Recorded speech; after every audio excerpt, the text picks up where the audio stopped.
L'école des contribuables, un film de 1934 de René Guissard, d'après la pièce de théâtre de Louis Verneuil et Georges Bert, avec dans les rôles principaux Mireille Perret, Mona Dole, Nita Raya, Armand Bernard, Paul Paulet, Louis Baron-Fils, Pierre Larquet et Pierre Stéphane. Le sujet: un rentier, Armand Bernard, se rend compte que son épouse, Mireille Perret, a touché discrètement un chèque de 220 000 francs.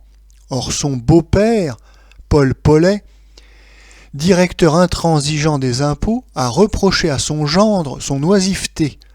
Après avoir surmonté son indignation, Armand Bernard décide donc de créer, avec le chèque en question, une agence de dégrèvement, l'école des contribuables. Il se fait aider par l'un des fonctionnaires de son beau-père. Devant le succès rencontré par son initiative qui attire une forte clientèle, de surcroît fortunée, l'administration s'affole et l'affaire remonte jusqu'au ministre. Notre avis: dans les années 30, les rois du théâtre de boulevard sont par ordre de préséance le grand Sacha Guitry, Louis Verneuil et Yves Mirande. Sacha Guitry va adapter lui-même au cinéma ses propres pièces. C'est un touche-à-tout génial, il fera des merveilles. Yves Mirande, qui n'a pas ce talent, utilise des collaborateurs tout en essayant d'endosser la paternité des films. Louis Verneuil est plus honnête, ce n'est pas un homme de cinéma, et il a recours à des réalisateurs professionnels pour adapter ses pièces à l'écran. C'est ainsi que sur la dizaine de pièces qui seront adaptées au cinéma dans les années 30, 3 d'entre elles seront réalisées par René Guissard. René Guissard, ça a d'abord été un opérateur à Hollywood, à l'époque du cinéma muet. Il est revenu en France au début des années 30, au début du parlant, et ça sera un réalisateur assez actif durant toutes les années 30. Alors on lui doit, en plus de ce très bon film L'école des contribuables, d'autres succès tels que Une fille à papa, Dédé, Ménilmontant et Alexis, gentleman chauffeur. Ce film est réussi tout d'abord grâce à l'excellence de son sujet. En effet, l'impôt sur le revenu a été créé en 1914 et pour le 20e anniversaire, Louis Verneuil a la bonne idée de créer cette pièce, l'école des contribuables, où l'on apprend donc à frauder l'administration fiscale. D'ailleurs, même le titre est très bien trouvé. Il sera repris d'ailleurs par d'autres auteurs pour d'autres sujets.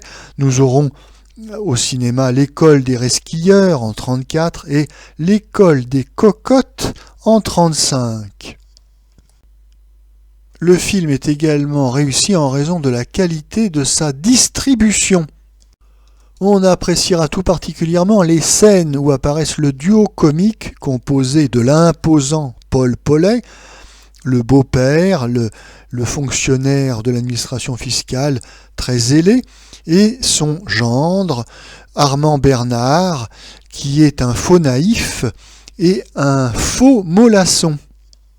En effet, Paul Paulet, qui joue admirablement de son obésité pour créer des effets comiques, est tout à fait hilarant dans son rôle de fonctionnaire de l'administration fiscale fanatique.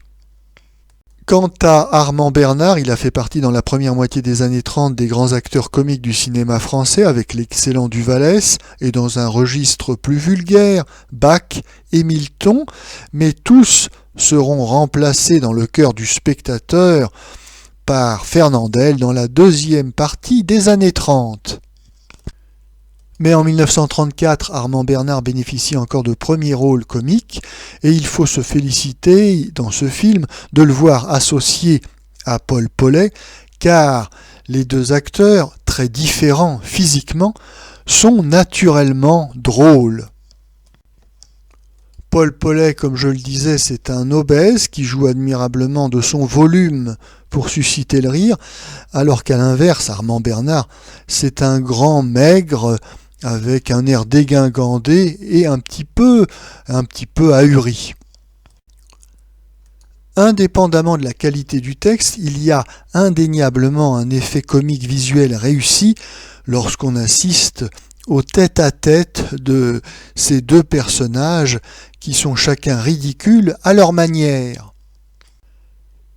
Et comme les lignes de dialogue de Louis Verneuil sont souvent spirituelles, on peut dire que les amateurs de théâtre de boulevard filmé seront comblés.